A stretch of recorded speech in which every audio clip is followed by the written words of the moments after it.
Hello, everybody. Welcome back to the channel. Article here we're going to go through together, offer some comments afterwards, but let's jump over to the article and get right to it. Crypto kiosk scam cost Texans $57 million as lawmakers weigh a ban. So 3 states have already outlawed Bitcoin ATMs, and a committee chair says Texas will go further than regulating them. So in brief, Texans reported 56.8 million in crypto kiosk losses in 2025, more than any other state, across 1,179 FBI complaints. National losses rose 58% to 389 million from 13,460 complaints. Indiana, Tennessee, and Minnesota have banned Bitcoin ATMs outright. Texans lost $56.8 million to cryptocurrency kiosks last year, more than any other state, according to FBI figures put before a legislative committee on Thursday. The state accounted for 1,179 of the 13,460 complaints the Bureau logged nationally in 2025, a year in which reported losses to the machines rose 58% to $389 million. The kiosks take cash and convert it to crypto and sit in gas stations and convenience stores. The Texas Tribune counts about 4,000 across the state.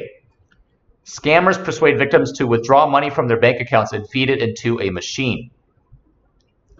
The House Committee on Homeland Security, Public Safety, and Veterans Affairs took invited testimony on foreign financial influence and turned quickly to crypto. In my career, I've never seen a more efficient, cleaner way to steal money, Rep. A.J. Louderback said. Kelly Curry, an Atlantic Council fellow, told the committee that Interpol now treats scamming as an industry comparable to drug and human trafficking. Curry went further, saying the kiosks and gas stations are run by Chinese money launderers. The Justice Department has charged Chinese nationals over crypto fraud compounds in Southeast Asia and prosecuted Chinese money laundering networks moving scam proceeds, but has not said those groups generally operate kiosks. Jesse Salcio, deputy commissioner at the Texas Department of Banking, said recovery is close to impossible once the money moves. Funds typically go to an unhosted wallet, he said, which then gets into a mixer and beyond, leaving it very hard to get any of that back. AI-generated impersonation of police and state agencies is making the approach calls more convincing, he added. Crypto kiosks in the U.S. Some 30 states have enacted legislation relating to crypto kiosks since 2023, according to AARP. South Dakota caps transactions at $1,000 a day and $10,000 a month and requires full refunds for fraud victims. And Wisconsin and Virginia have similar caps. Maine's regulator secured $1.9 million settlement from Bitcoin Depot to reimburse victims. Indiana banned the machines outright in March, the first state to do so, under a law that lets the Attorney General sue both operators and the shops hosting them. Nearly 900 kiosks were running there when the governor signed it. Tennessee and Minnesota have since followed. Committee Chair Rep. Cole Hefner said Texas would look at doing more than regulating them and hinted at a bill. I got a pretty good idea coming down, he told colleagues, and it's kind of simple, but kind of abrupt.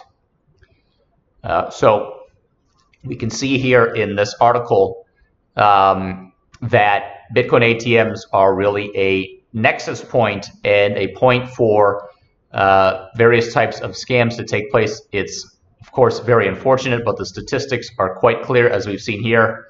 More and more of these types of figures are growing year over year. More states are experiencing these types of ATMs. So now the reaction from the legislative side is to simply outright ban them, or at least legislate a way for both the hosts, meaning the gas stations or similar, and the companies that are the owners of these ATMs to be obliged to hold funds for the reimbursement of scams in the case that a scam is taking place.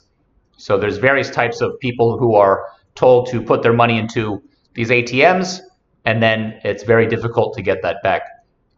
So it seems that you have some representatives who are sponsoring these bills in various states that are talking to each other. So it seems that in just the first few months of 2026, it was originally 0, and now it's 3 states that have outright outlawed. So you might see a growing wave of state-by-state legislators moving in that direction of simply making these ATMs simply non-licensed, therefore effectively illegal, can't be allowed on premises such as gas stations or similar.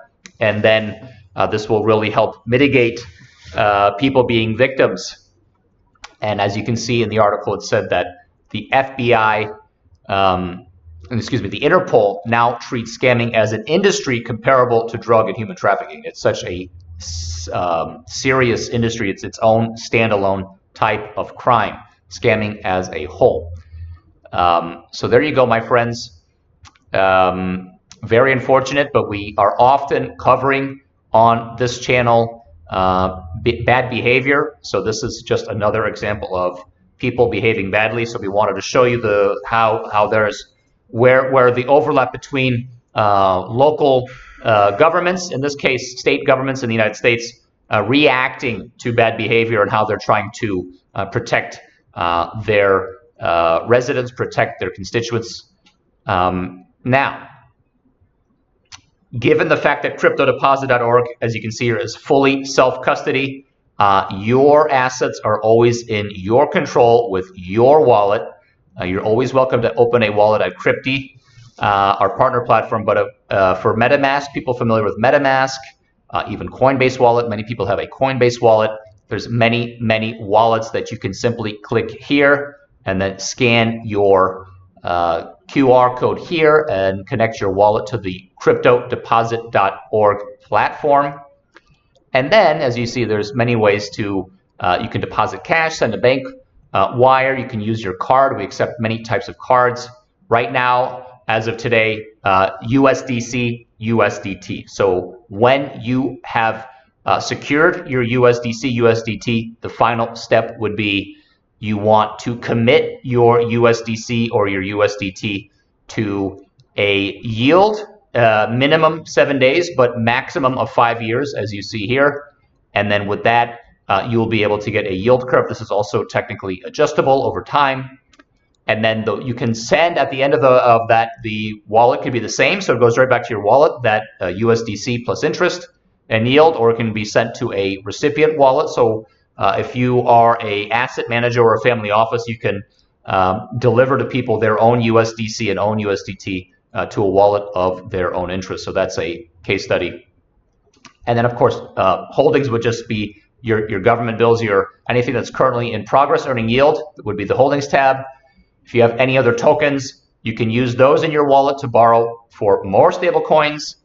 And then on a case-by-case basis, for a lot of the people wishing to exchange more than 50,000 USD, simply submit a RFP, request for proposal.